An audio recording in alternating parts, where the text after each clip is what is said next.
स्वाभिमान सिरियलच्या 15व्या एपिसोडमध्ये आपण पाहणार आहोत की शंतनू पल्लवीला तिच्या क्लासमधल्या विद्यार्थ्यांना केबिनमध्ये बोलवतो. तिथे पल्लवी शंतनूला म्हणते की तुम्ही प्लीज त्या रॅगिंग केलेल्या विद्यार्थ्यांना कॉलेजमधून काढू नका.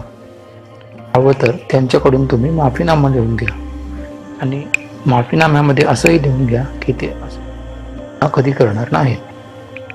हे ऐकून सर्वजण केबिनमध्ये आश्चर्य व्यक्त करतात. केबिनमधून बाहेर पडल्यावर पल्लवीची मैत्रीण तिला विचारते की ज्योतीने तुला माफीनामा दिला का. इतक्यात ज्योती माफीनामा पल्लवीच्या तोंडावर फेकते व तिला म्हणते की हा घे माफीनामा आणि जाव तुझ्या घरावर. तिकडे घरी आल्यावर शंतनू ज्योतीला म्हणतो 2 आठवडे तू कॉलेजला यायचं नाही.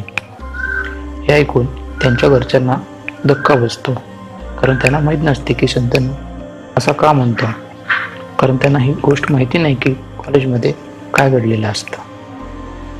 पुढच्या एपिसोडच्या अपडेटसाठी आपल्या चॅनलला आत्ताच सबस्क्राईब करा.